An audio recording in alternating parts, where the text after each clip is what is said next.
Hello, welcome back to another video. Today we'll be discussing worldwide tropics and U.S. thunderstorm activity. To start off, in the tropics, we have the two high chance waves developed, Tropical Storm Javier and Tropical Storm Earl, and we also, of course, have Tropical Storm Danielle from a few days ago. I believe we discussed Tropical Storm Javier yesterday as well.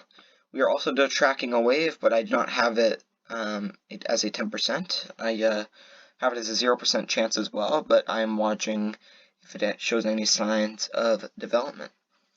Then we have a 90% chance wave in West 93E in the Eastern Pacific, so we'll be watching for that. And the Typhoon Hinnamnor is potentially intensifying quickly. It is back to a Category 2. It was a Category 1 yesterday, and is expected to impact South Korea and Japan as a very large major. It will likely make landfall in South Korea and as a non-major typhoon. However, we will still be having to watch to see if it will keep Category 3 intensity. Conditions are favorable in the East China Sea here. Alright, now let's move on to the next part of our video.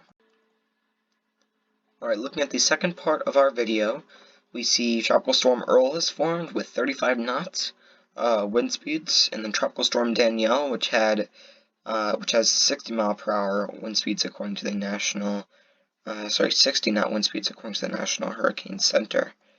Today it formed into a Tropical Storm Earl, and you can see the wave was demarked today.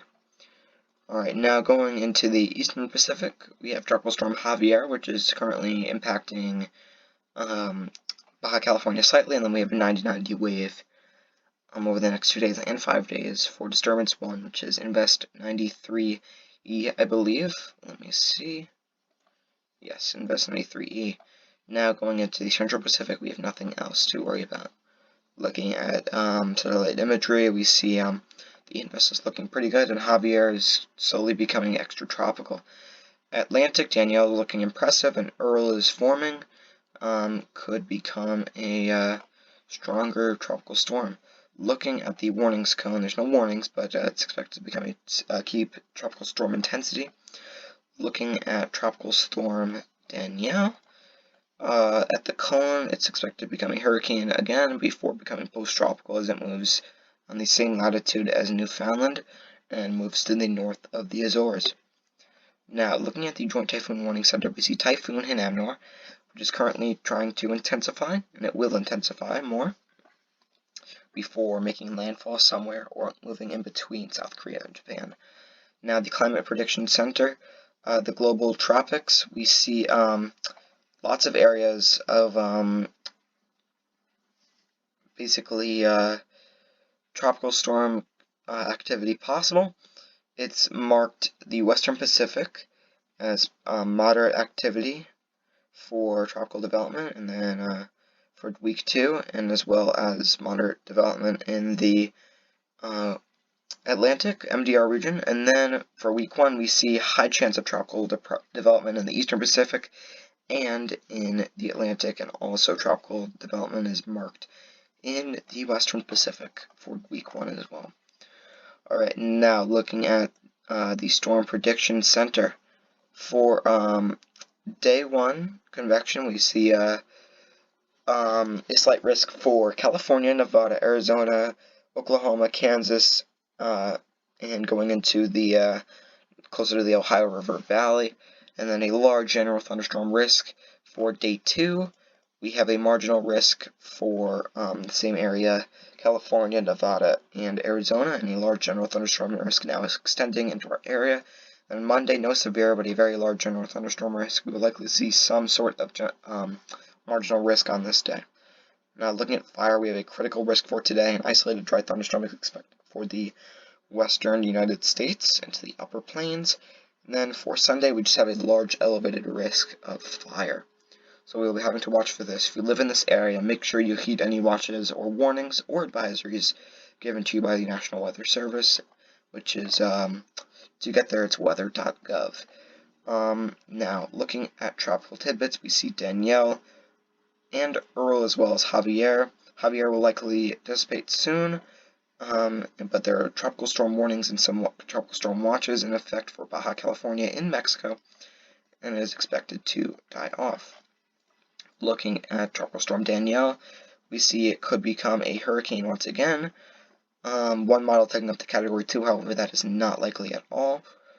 So it is expected to become a Category 1, or likely at least. And then, of course, here is the cone. And then looking at Tropical Storm Earl, it could form into a Category 1 hurricane as we get into the later part of the 5-day range. So we having to watch for that. It will likely stay tropical storm for at least the next 3 days. And then Hinnamnor is expected to impact South Korea and Japan, as I previously said, and then move on to Russia as an extratropical cyclone, impacting the northern islands of Japan. And then finally, Invest 93E is expected to become a tropical storm in the time now with a high chance of forming. It could become a Category 1 or 2 hurricane. Some models taking up to Category 3 as well, so we're having to see if this is looking any better as we get into the next few days. Now, looking at the forecast models to end off the video, let's start off with thunderstorms for the northeast.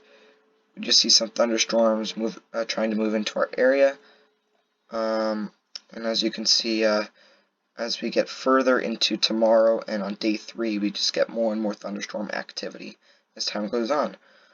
So we'll be watching if we'll get a marginal risk or not, or it looks like it'll just be general thunderstorms. Now, looking at the North Atlantic and other basins for the tropics, the GFS spins up the Earl, making it stronger, potentially a hurricane. Danielle, it brings it all the way to Ireland as an extratropical cyclone, and then it does not develop the wave in the MDR. Let's see what the European has to say. It shows Earl staying a tropical storm for a while, Danielle trying to become a hurricane, and the wave in the MDR not really forming. Looking at the Eastern Pacific, let's look at the European first.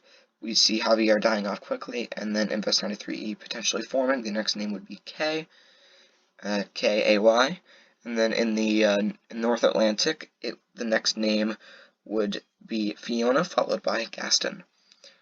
Alright, now looking at the GFS model for the Eastern Pacific, we see Javier dying off very quickly, and then this next system, 93E, which of course is an Invest, as I previously mentioned, is trying to impact California and Baja California as a cyclone.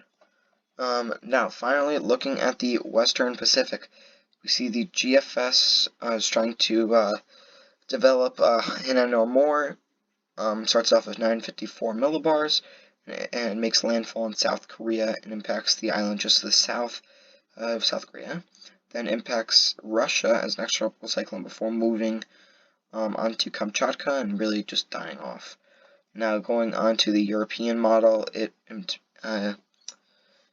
develops Hinnamnor and impacts South Korea, making landfall there. So it looks like an impact or landfall on South Korea. It's expected with impacts in Japan, China, and Taiwan, and the Ryukyu Islands expected as well before moving on to Russia and impacting Siberia and Kamchatka.